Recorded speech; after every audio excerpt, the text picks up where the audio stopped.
ओम नमः सिद्धेभ्यः ओम नमः नमो नमो हरिहंतानं नमो तेजानं नमो नमो हरियां नमो अध्याया रुद्राय नमो लोये बाहुरम मंगलम मंगलम भगवान वीरो वीरो मंगलम गोपम मंगलम कुंद मंगलम कुंदातो जैन धर्मोस्तु मंगलम सर्वे मंगल मांगल्य सर्वे कल्याणकारी सर्व प्रदानन्ते सर्वाणां शरणं जयतु शासनं शरणं जय शासिनम जैनम जयतु शासिनम अरिहंत सूर्य सूर्य उपाध्याय साधु सर्व आर्थिक काशी मांगल्य सुखकारी तीन स्वरूप जागते बही जग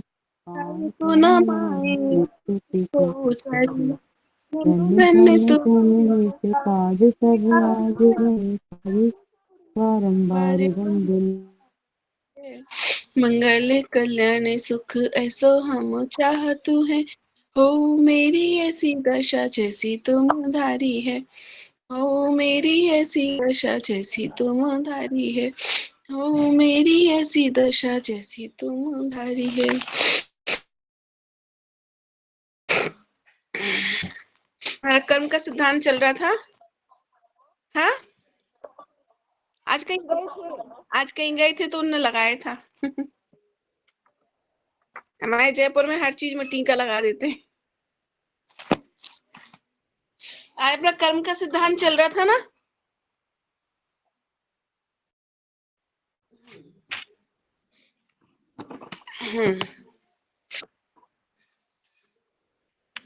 ये कर्म पूरा हो गया था अपना, है ना। पिंड प्रकृतियां हो गई थी, अपिंड प्रकृतियां हो गई थी अपनी, है ना। अंतराय कर्म सब हो गया था। विपाक की दृष्टि से कर्म प्रकृतियों के भेद हो गए थे अपने, जो 4 प्रकार के होते हैं, है ना। ठीक है, ये लिखा था ना उस दिन आंटी आपने, विपाक की दृष्टि से कर्म की 4 प्रकृतियां लिखी थी ना, 4। हाँ हाँ हाँ। ध्यान है क्या बताई थी मैंने, एक बार रिपीट आप करेंगे आप उसको। आपने जीव विपाकी, पुद्गल विपाकी, भव विपाकी और क्षेत्र विपाकी। हाँ, तो इसमें ध्यान है क्या बताया था, जीव विपाकी प्रकृतियां क्या होती हैं।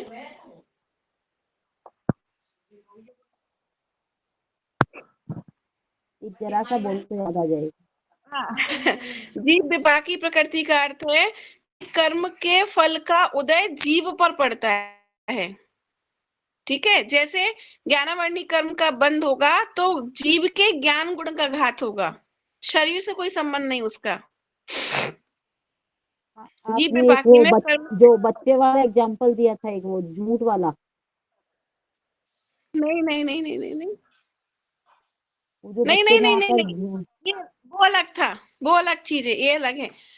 यानी कि विपाक मतलब उदय, कर्म का हाँ, फल, विपाक का कर्म मतलब का। होता है कर्म का हाँ फल। हाँ कर्म का हाँ। फल 4 प्रकार से होता है, एक हम्म, जीव के हिसाब से होता है, जीव के अनुसार जीव विपाकी, मतलब वो कर्म का फल का होता है जीव से संबंधित रहे, वो जीव विपाकी होता है। जैसे ज्ञानावर्णी कर्म का बंध हुआ तो उससे जीव के आत्मा के ज्ञान गुण का घात होगा, शरीर में तो ज्ञान गुण होता ही नहीं है। ऐसे, ठीक है। दर्शनावर्णी कर्म का बंध हुआ तो वो जीव के श्रद्धा गुण का घात होगा, श्रद्धान गुण शरीर में नहीं होता, पुद्गल में नहीं होता। ठीक है। दूसरा है पुद्गल विपाकी, जिन कर्मों का फल या जिन कर्मों का विपाक मुख्यतः पुद्गल पर होता है या शरीर पर होता है। जैसे नाम कर्म, वेदनीय कर्म, नाम कर्म में शरीर की रचना होती है, तो वो शरीर की होती है, उससे आत्मा का कोई संबंध नहीं है। वेदनीय कर्म में साता वेदनी होगी तो शरीर की होगी, बीमार आदि कुछ होंगे, और असाता वेदनी तो शरीर में होगी, और साता वेदनी सुख सामग्री मिलेगी तो शरीर में होगी, तो पुद्गल में होगी मतलब। ठीक है, ये पुद्गल विपाकी। भव विपाकी, भव विपाकी का अर्थ है जिन कर्मों का फल इस जीव को भव के रूप में मिलता है, जैसे मन मिल गया, नरक भव मिल गया, इतना पाप कर लिया इस जीव ने, इतना पाप कर लिया कि अब वो नरक भव को पाए बिना पाप का उदय आएगा ही नहीं। ठीक है, देव गति में जन्म ले लिया, भव देव भव मिल गया, यानी इतना पुण्य किया, इतना पुण्य किया कि वो देव भव मिलेगा ही मिलेगा जब पुण्य का उदय भोग पाएगा वह जीव। ठीक, ये भव विपाकी। और चौथी थी क्षेत्र विपाकी। क्षेत्र विपाकी, क्षेत्र विपाकी यानी जिन कर्मों का उदय या फल विग्रह गति में मिलता है।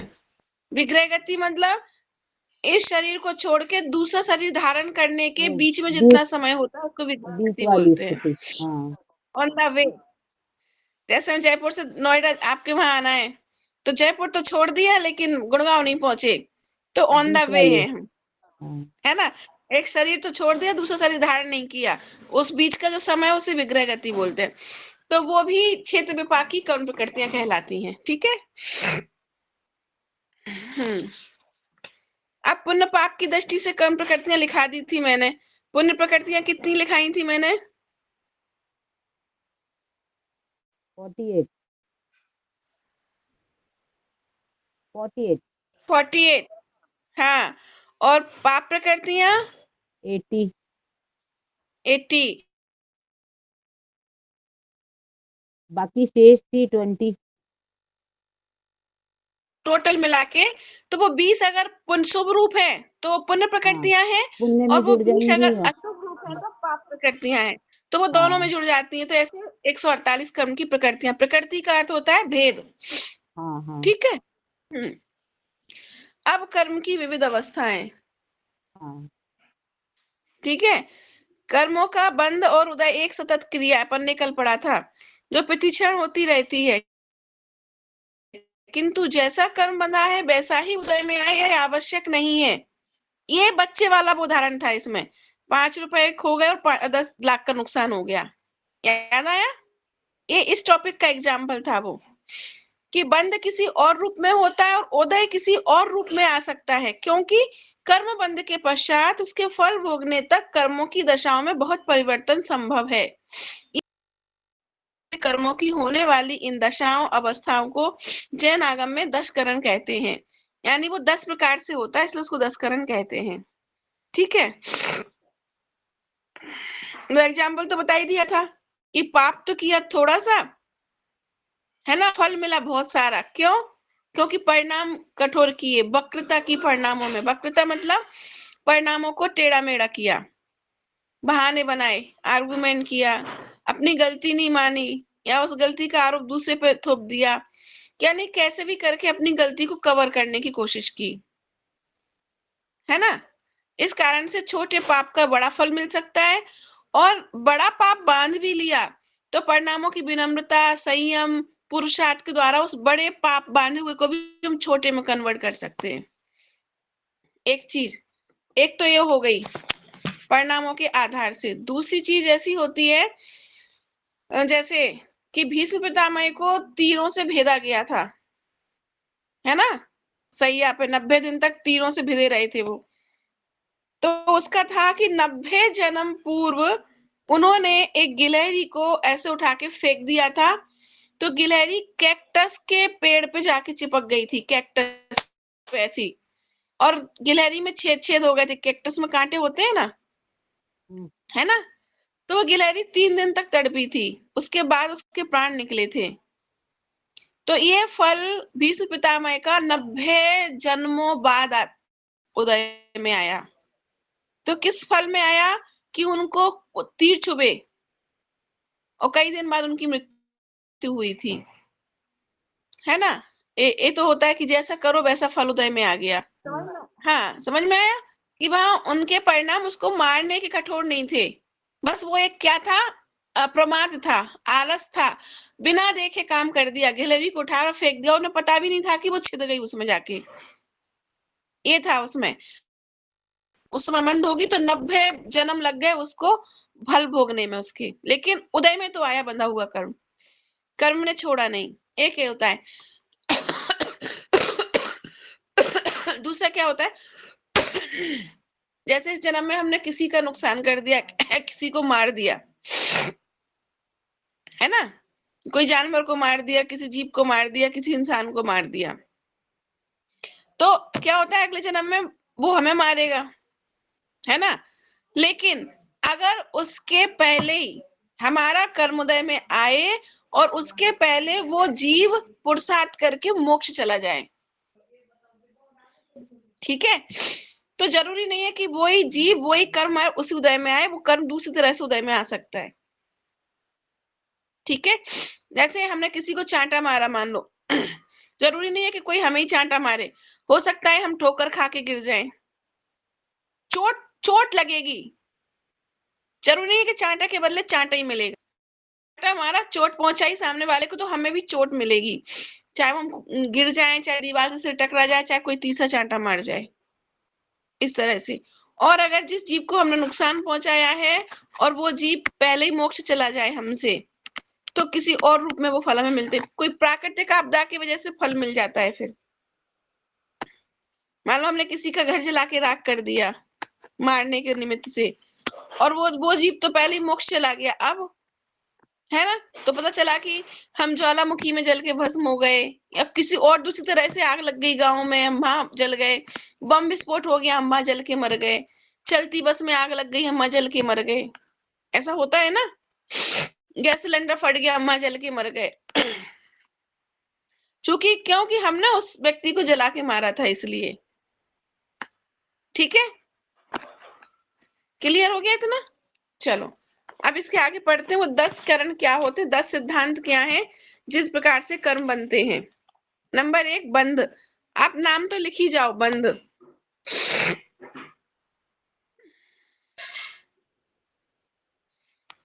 10 ऐसे लिखो, कर्म की विविध अवस्थाएं, हेडिंग डालो आंटी, कर्म की विविध अवस्थाएं।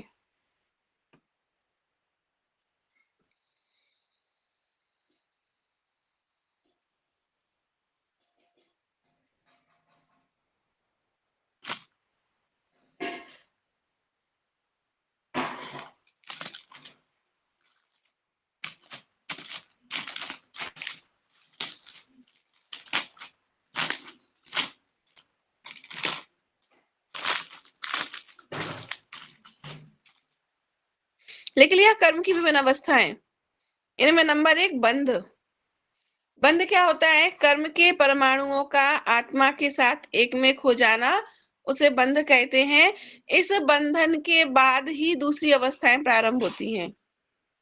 ठीक है आंटी, आपका मुंह नहीं दिख रहा, चेहरा नहीं दिख रहा बिल्कुल भी। हाँ, सिद्धांत आपका भी नहीं दिख रहा चेहरा बिल्कुल। लिखना है क्या, अभी लिखें कि बाद में लिखाओ? देख लो आपको जैसे सही लगे, लिखते ही जाओ साथ साथ फिर। हाँ हाँ। और तो कोई आ ही नहीं रहा, फिर आप लिखते नहीं, फिर रिपीट होता है बार बार। पहला है बंध, कर्म के परमाणुओं का आत्मा के साथ एक में खो जाना बंध है। बंध मतलब कर्म के परमाणुओं का आत्मा के साथ एक में खो जाना, उसे बंध कहते हैं। ठीक है, दूसरा पॉइंट है सत्व। सत्व या सत्ता, दोनों शब्द लिख लो आप। सत्व ब्रैकेट में लिख लो सत्ता।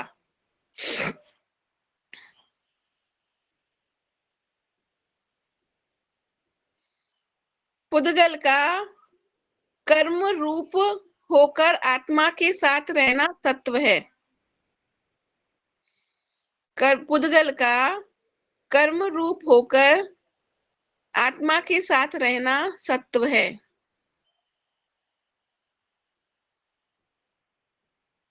आगे लिखो, आत्मा में कर्म बंधने के बाद, आत्मा में कर्म बंधने के बाद जब तक वे उदय में आकर, जब तक वे उदय में आकर झड़ नहीं जाते हैं,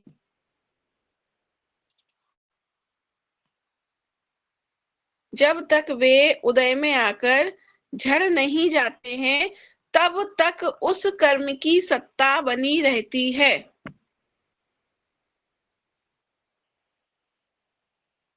तब तक उस कर्म की सत्ता बनी रहती है। सत्ता मतलब उस कर्म का अस्तित्व, वजूद, वो कर्म जब तक आत्मा से चिपका ही रहता है, इसी को सत्व कहते हैं। ठीक।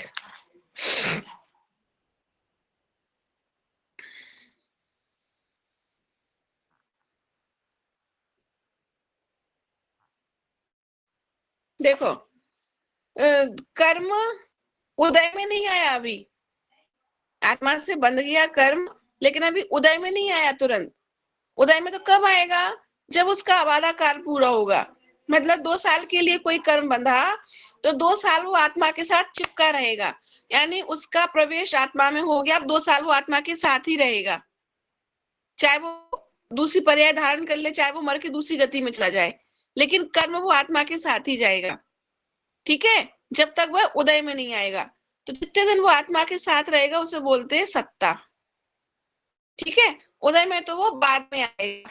जैसे कोई शराबी शराब पी लेता है, ठीक है, तो वो शराब उसके अंदर जाते ही तुरंत नशा नहीं आता। यानी कि शराब पिया तो नशा तो देगी ना शराब, तो नशा तो है, लेकिन वह सक्रिय नहीं है। मतलब अभी नशा बाहर नहीं आ रहा है उसका, नशा थोड़ी देर बाद बाहर आएगा। अभी डिपेंड करता है कि उसने 1 पैग मारा कि 2 मारे कि 10 मारे। जितने मारे उतनी जल्दी नशा आएगा।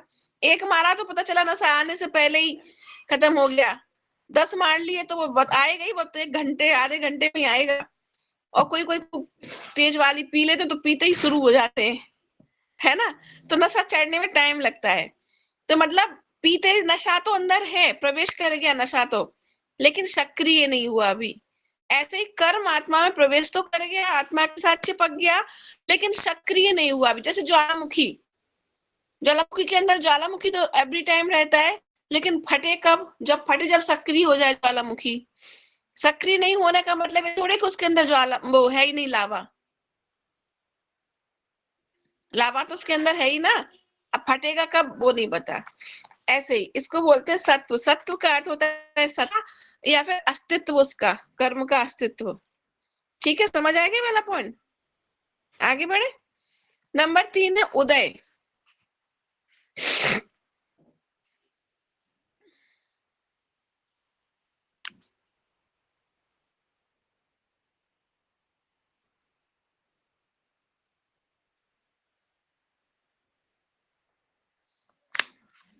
उदय, जब कर्म अपना फल देना शुरू कर देता है तो वह उदय कहलाता है।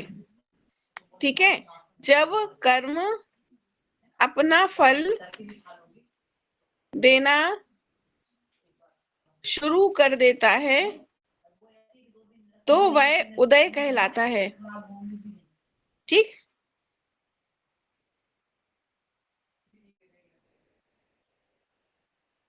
हो गया। अब जब वह कर्म अपना फल दे देता है पूरा, तो वह आत्मा से अलग हो जाता है कर्म। ठीक है, और जो कर्म था ना, जो पुद्गल रूप में आत्मा से बंधा था, वह कर्म वापिस कार्मण वगड़ा बन के यही ऐसे बिखर जाता है। जो कर्म हमारी आत्मा से रिलीज हुआ, ठीक है, तो वो वापिस कार्मण वर्गना बन जाता है और यहीं पे बिखर जाता है। जैसे सारे कर्म एक समय में उदय नहीं आते, बंधता तो एक बार में एक कर्म, ठीक है, उदय में अलग अलग समय में आता है।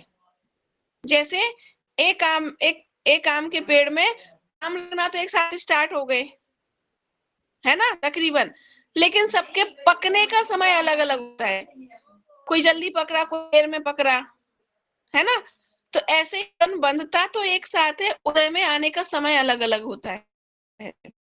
ठीक है, और जब वो उदय में आके पूरा झड़ जाता है आत्मा से, तो आत्मा से अलग होके वापिस कारमान वगना रूप परिवर्तित होके यहीं पर फैल जाता है।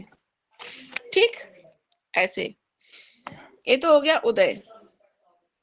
अब नंबर, अच्छा, उदय में ही है अबाधा काल। अबाधा काल, अबाधा काल अलग से भेद नहीं है, उदय के अंदर ही है। कर्मबंध होने के तुरंत पश्चात उदय में नहीं आते हैं, किंतु कुछ अवधि बाद परिपक्व होकर उदय में आते हैं। अतः जितनी अवधि तक कर्म उदय या उदीर्णा के गुण नहीं होता है उस अवधि को अबाधा काल कहते हैं। यानी कर्म अभी आज बांधा और 100 वर्ष बाद उदय में आएगा तो वो 100 वर्ष की अबाधा काल हो गई। यानी कितने दिन आत्मा के साथ चिपक के रहेगा, ऐसे इसका मतलब है।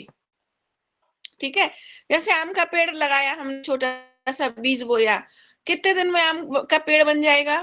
कम से कम 2 साल लगते हैं उस छोटे से पौधे को पेड़ बनने में, तो वो 2 साल उसका आबादा काल मानो। ठीक है, जैसे कि हमारे घर कोई मेहमान आ गए, कितने दिन के लिए आए वो मेहमान? 2 दिन के लिए भी आते हैं, कोई 4 दिन के लिए भी, कोई 1 महीने के लिए भी, कोई आधे घंटे को, ऐसे होता है ना। तो सब मेहमानों के आने का समय निश्चित नहीं होता है, कितने दिन रुकेंगे, सबका अलग अलग होता है ना। ऐसे ही कोई कर्म 1 मिनट के लिए भी बन सकता है, यहाँ बंधा और तुरंत उदय में आ गया। कोई कर्म 1 साल के लिए, कोई 1 महीने के लिए, कोई 2 महीने के, 2 दिन में उदय में आ जाए। कई बार बच्चे नहीं बोलते, स्कूल में चिढ़ाते एक दूसरे को, एक बच्चे ने दूसरे बच्चे को गाली दी, है ना, और वो जो कमजोर था वो गाली तो दे नहीं पाया, पलट के उसने टीचर से शिकायत कर दी, टीचर ने आके चांटा झाड़ दिया उसे, तो उस बच्चे का कर्म को तुरंत ही उदय में आ गया। उसने उतनी सी देर के लिए कर्म बांधा था, यहाँ उसने गाली निकाली नहीं, यहाँ उसे चांटा पड़ा नहीं, है ना। तो ये तो वो अबाधा काल होता है कि कितने समय के लिए कर्म आत्मा के साथ रहेगा। ठीक है, ये तो पता ही है, अबाधा काल तो काफी बार बता दिया, है ना। नंबर 4 लिखो, उदीर्णा।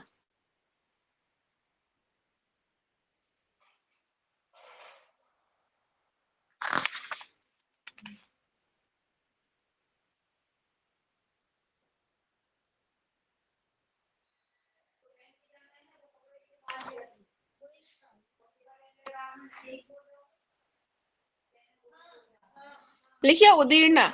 उदीर्णा क्या होता है कि जो कर्म हमने मान लो 2 साल के लिए बांधा, वो पहले समझो, कोई कर्म 2 साल बाद उदय में आना था या 5 साल बाद उदय में आना था, लेकिन उस कर्म को, वो कर्म पक कर अपने आप उदय में आता, है ना, परिपक्व अवस्था में होकर उदय में आता 5 साल बाद, लेकिन हमने उसके पहले ही उसे उदय में लाके उसकी उदीर्णा कर दी, यानी पहले उदय में लाके उसे झड़ा दिया, खत्म कर दिया सत्ता उसकी।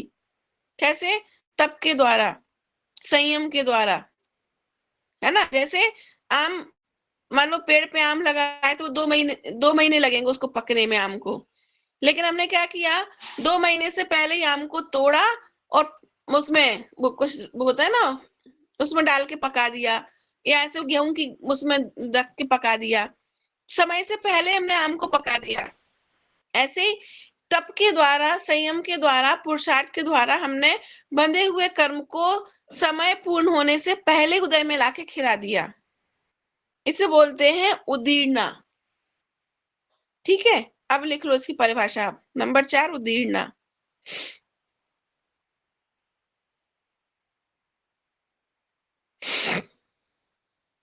परिपक्व अवस्था से पूर्व ही कर्मों का उदय में लाना उदीर्णा है, और ये बिना पुरुषार्थ की नहीं होती उदीर्णा।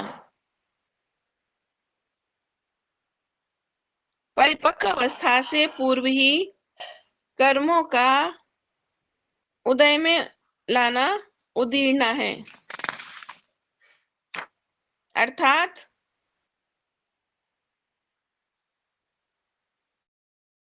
पूर्वबद्ध कर्मों को,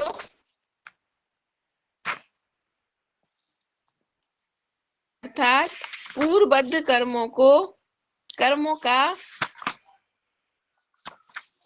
कर्मों का तप के द्वारा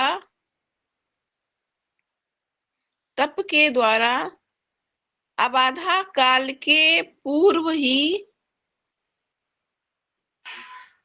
तप के द्वारा अबाधा काल के पूर्व ही उदय में आ जाना उदीर्णा है।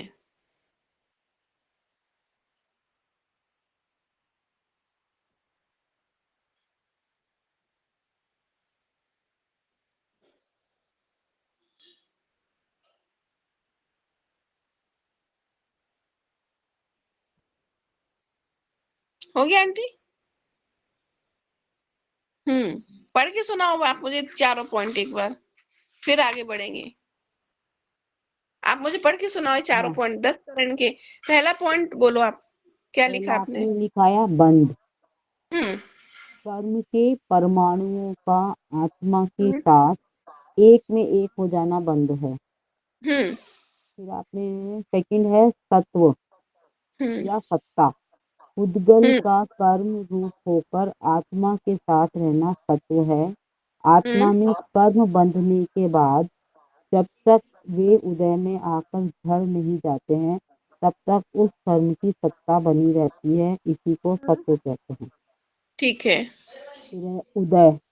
जब हम्म कर्म अपना फल देना शुरू कर देता है, तो हम्म वह उदय कहलाता है। हम्म फिर है उदीर्णा। परिपक्व हम्म अवस्था से पूर्व ही कर्मों का आना उदय में लाना उदीर्णा है। हम्म अर्थात पूर्वबद्ध कर्मों का तप के द्वारा अबाधा काल के पूर्व ही उदय में आ जाना उदीर्णा है। हाँ, ठीक है, उदीर्णा तक समझ में आ गया। अब पांचवा पॉइंट है उत्कर्षण। उत्कर्षण शब्द का अर्थ होता है बढ़ना, ठीक है। और अपकर्षण शब्द का अर्थ होता है घटना, इंक्रीज होना और डिक्रीज होना। ये शब्द सुने होंगे ना आपने। हाँ हाँ। हम्म तो उत्कर्षण शब्द का अर्थ है बढ़ना। जैसे पूर्वबद्ध कर्मों की स्थिति और अनुभाग के बढ़ने को उत्कर्षण कहते हैं। यानी जो कर्म बांधा है उस कर्म की स्थिति बढ़ जाना और अनुभाग बढ़ जाना। स्थिति बढ़ जाना मतलब कोई कर्म हमने अगर 10 साल के लिए बांधा है, तो हमने उसका स्थिति बांध ली, 10-20 साल कर ली बढ़ा के, है ना। एंड 10 साल में उदय में आना था, वो 20 साल बाद उदय में आएगा। ये तो स्थिति बढ़ गई कर्म की। और अनुभाग बढ़ गया मतलब कर्म के फल देने की शक्ति को बढ़ाना, ठीक है। मान लो अभी कि हमारा 5 लाख का नुकसान होने की शक्ति थी कर्म के उदय में, लेकिन हमने और परिणाम खराब करके उसको 50 लाख का नुकसान होने की शक्ति में परिवर्तित कर दिया। अभी हमारा जहाँ 5 लाख का नुकसान होना था, अब 50 लाख का नुकसान होगा। अनुभाग बढ़ा लिया, कर्म के फल देने की शक्ति बढ़ा दी, ठीक है। इसे बोलते हैं अनुभाग स्थिति। ये भी लिखाए थे मैंने पहले, कर्म का चैप्टर स्टार्ट होने से पहले लिखाए थे मैंने, है ना। ध्यान आया? नहीं आया? चलो कोई नहीं। उत्कर्षण और अपकर्षण का वो उदाहरण दिया था मैंने कल, जो दिया था ना, वो बच्चे ने 5 रुपए खो दिए, एक छोटा पाप किया कम समय के लिए, लेकिन अब वो बड़ा होके ज्यादा देर में उदय में आएगा और फल की शक्ति तेज हो जाएगी। और किसी ने ज्यादा पाप किया और लेकिन परिणाम संभाल लिए, है ना, तो कम कम में उसकी स्थिति भी कम हो गई, फल देने की शक्ति भी कम हो गई। अब लिख लो इसको आप, उत्कर्षण। उत्कर्षण का अर्थ है बढ़ना।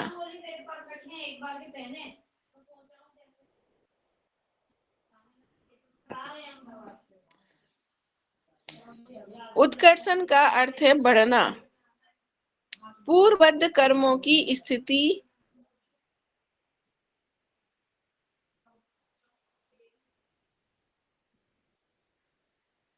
पूर्व कर्मों की स्थिति। स्थिति क्या है, ब्रैकेट में लिखो समय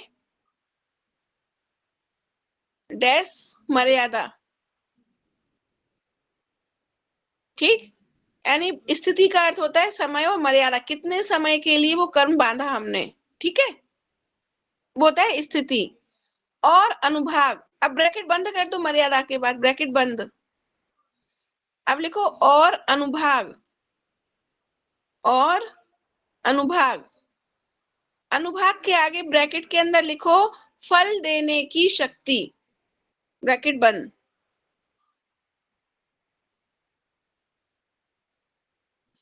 फल देने की शक्ति, ब्रैकेट बंद कर दिया।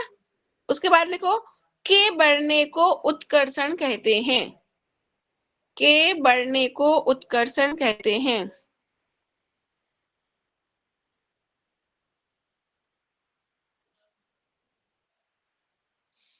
ठीक है। जैसे अशुभ कर्म का बंद करने के पश्चात यदि इस जीव के और भी कलुषित परिणाम होते हैं तो, ठीक है, मान लो इस जीव ने अशुभ कर्म बांध लिए, है ना, और अशुभ कर्म बांधने के बाद और भी ज्यादा कलुषित परिणाम किए, और भी ज्यादा कषाय की, और भी ज्यादा क्रोध किया, और भी ज्यादा मायाचारी की, तो उस अशुभ भाव से पूर्ववत अशुभ कर्मों की काल मर्यादा यानी कर्मों का जो समय था, स्थिति और फलदान देने की शक्ति यानी अनुभाग में दोनों में वृद्धि हो जाती है। आ गया समझ में आंटी? है, ये बहुत गजब का पॉइंट है। इसका उदाहरण आता है राजा स्टैट का। सातवें नरक की आयु का बंद किया था, है ना, मुनिराज को उपसर्ग करके। इतने इतने तीव्र परिणाम थे, इतने तीव्र परिणाम थे, कठोर परिणाम थे, कषाय के परिणाम थे, कषाय इतनी उच्च थी, सातवें नरक का बंद किया। लेकिन उसके बाद उसने क्या किया, परिणामों में पश्चाताप किया, उसने अपनी आलोचना की, निंदा की अपनी, और बहुत बहुत बहुत पश्चाताप करके सातवें नरक की आयु का बंद वो तीसरे नरक तक ले आया था, यानी कम कर लिया था। तो अपन ने पहले पॉइंट पढ़ा था ना कि कर्म बांधा तो कुछ है, और उदय में आने से पहले अगर परिणामों में निर्मलता है, मैं परिणामों के ऊपर डिपेंड करता है कि उदय में किस रूप में आएगा। पहले पढ़ी थी अपन ने, सबसे पहले लाइन पढ़ी थी। तो सातवें नरक की आयु उसे तीसरे नरक का कर लिया, सातवें नरक में महाकष्ट होता है, तो तीसरे नरक तक आ गया, है ना, और उसकी आयु भी कम हो गई और फल देने की तीव्रता भी कम हो गई। सातवें नरक में तो भयंकर दुख वेदना था उसे, और तीसरे नरक में उससे अकॉर्डिंग टू कम, बाकी नरक में तो घोर वेदना है। पहले नरक के दुखों का वर्णन नहीं कर सकते, अनंत दुख है ना पहले नरक में, अनंत। दूसरे नरक में उससे अनंत गुणा दुख है, तीसरे नरक में उससे अनंत गुणा दुख है। इतने दुख है कि कोई अपनी जिह्वा से बखान नहीं कर सकता, है ना। तो अनुभाग समझ में आ गया, उत्कर्षण, ये स्थिति और पहले अनुभाग। पहले नरक में ज्यादा दुख है और सातवें में? सातवें में, दूसरे में उससे संख्यात गुना ज्यादा, तीसरे में उससे संख्यात गुना ज्यादा, चौथे में उससे अच्छा, संख्यात बढ़ते गुना ज्यादा। बढ़ते जाएंगे। और थोड़े बहुत नहीं बढ़ रहे, डबल होके नहीं बढ़ रहे, असंख्यात गुना बढ़ रहे हैं सीधे। इतने दुख हैं, मतलब जिभ्या से वर्णन नहीं किया जाता नरकों के दुख का। ये हो गया हमारा उत्कर्षण। स्थिति और अनुभाग समझ में आ गया आपको, स्थिति क्या है?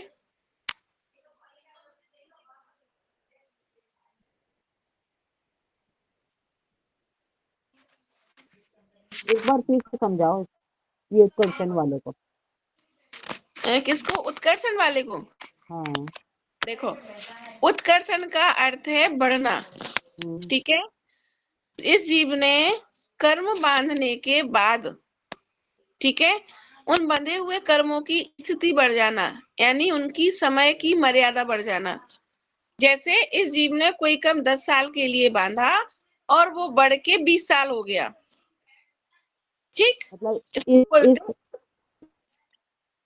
इनका अच्छा नहीं रहा, मतलब पुरुषार्थ अच्छा नहीं रहा। हाँ, मतलब उसने और ज्यादा कठोर परिणाम किए, और ज्यादा मायाचारी की, और ज्यादा तीव्र हाँ। परिणाम की, और ज्यादा कषाय की, तो उसका वो कर्म बढ़ गया, ठीक है। अब इसको दूसरे रूप में लो कि उसने कोई पुण्य काम किया था, पहले स्वर्ग की आयु बांधी, लेकिन उसने उसके बाद और ज्यादा तप किया, और ज्यादा शुद्ध भाव किए, तो वो पहले नरक स्वर्ग की आयु बढ़ के 16 स्वर्ग में जाके जन्म लिया उसने। ऐसा भी हो सकता है, दोनों तरह से हो सकता है, पुण्य में भी और पाप में भी। तो किसी भी रूप में बढ़ सकता है, पुण्य में भी पाप में भी। हाँ हाँ हाँ हाँ हाँ, अब सही है। और उसकी स्थिति बढ़ जाना, यानी कि पहले स्वर्ग की आयु 16वें स्वर्ग में हो जाना, या पहले नरक की आयु बढ़ के 7वें नरक की हो जाना, ये तो हो गया बढ़ना, ठीक है। और फल देने की शक्ति यानी अनुभाग बढ़ जाना। अब 7वें नरक में है तो फिर उतने असंख्यात गुना दुख भी तो भोगेगा, एकदम शक्ति बढ़ गई फल देने की। और 16वें स्वर्ग में जाएगा तो पहले स्वर्ग से अनंत गुण मतलब सुख ऊपर 16वें स्वर्ग में है, तो वहां सुख की वृद्धि हुई, सुख का अनुभाग बढ़ा। जैसे इसको ऐसे समझो, ऐसे हमारे पास 10 साड़ियां हैं, ठीक है, 10 दिला दी, पति देव ने आराम से 10 दिला दी, तुम 10 ले लो, चलो खुश हो जाओ। है ना?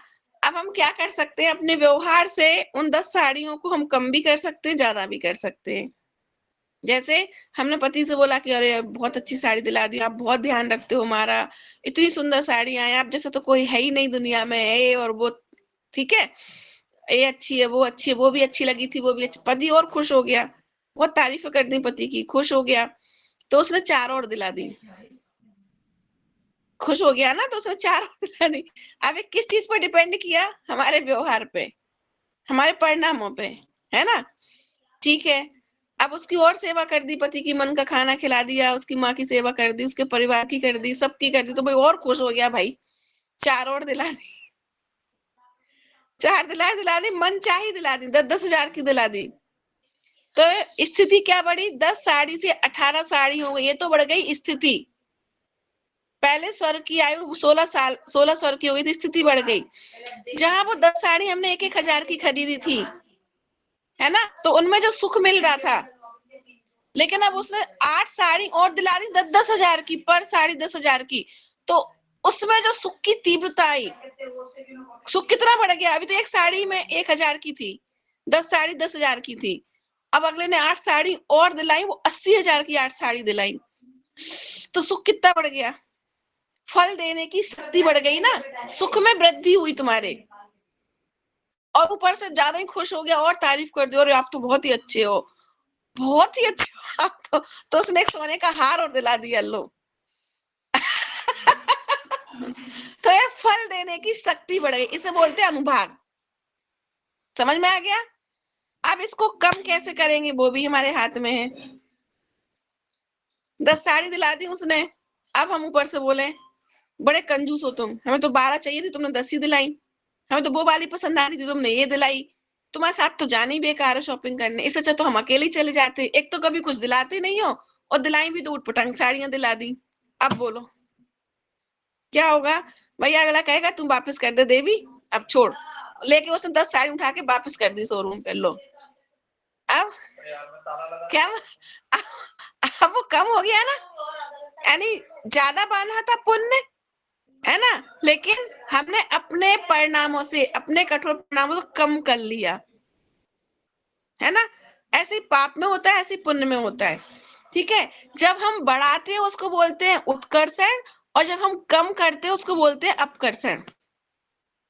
ठीक है? समझ में आ अलग गया? अलग पॉइंट है, दोनों अलग अलग है, उत्कर्षण अपकर्षण। नहीं, हाँ, उत्कर्षण समझा रही थी हमें बढ़ाने को, और हाँ, नेक्स्ट पॉइंट है अपकर्षण। हाँ, अपकर्षण का अर्थ है कम होना, यानी एक ही एग्जाम्पल में ना 2 चीजें समझा दी आपको, 2 पॉइंट हाँ, समझा दिए, उत्कर्षण और अपकर्षण। मैंने तो दोनों साथ साथ ही चलते हैं। समझ में आ गया? हम्म, कल वो एग्जाम्पल दिया था बच्चे वाला, हम्म, 10 लाख का नुकसान कर दिया, फिर भी सजा कुछ नहीं मिली, पिताजी ने और गले से और लगा लिया। क्यों? क्योंकि उसने माफी मांगी, अपनी निंदा की, आलोचना की, सॉरी बोला, बार बार रोने लगा, मरने जाने को तैयार हो गया कि पापा मैंने आपका बहुत नुकसान कर दिया, मुझे ऐसा नहीं करना चाहिए था। तो पापा ने पहले ही गले लगा लिया। अजय आजकल के बच्चे तो चंट होते हैं, स्कूल में कोई गलती कर देते हैं ना, तो डांट नहीं पिट जाए टीचर से या पेरेंट्स से, तो पहले ही आके सॉरी मैम मैंने ऐसा कर दिया। अब भाई आके अगला सॉरी बोला तो क्या डांटो उसे, है ना? और जो बच्चे कुछ नहीं करते, वो सिर्फ आर्गुमेंट करते हैं और ठुक जाते हैं टीचर से। हाँ, आप भी टीचर रही तो आपको अच्छा एक्सपीरियंस होगा है। है ना? आर्गुमेंट का, मैम हमने क्या किया, आप हमें जबरदस्ती डांट रहे हो, इसने किया था, आप इसको तो कुछ नहीं करते, जब देखो आप मुझे ही कहते हो। ले बेटा अब तुम खा एक चाटा। होता है ऐसा। और जिसने किया है, जिसने सही में गाली दिया, मार दिया, वो पहले आके सॉरी बोल गया, सॉरी मैम मैंने इसको गाली दी थी। गलती करने के बाद भी वो बच गया। किससे बचा? अपने परिणामों की निर्मलता से, है ना? तो यहाँ पे ये समझाना चाह रहे थे, उत्कर्षण अपकर्षण। अब कल आप 2 एग्जाम्पल क्रिएट करके लाना उत्कर्षण अपकर्षण के। ठीक है, चलो, है ना? ठीक, टाइम भी हो गया अपना, इसके आगे अपने पॉइंट पढ़ेंगे कल। ठीक है।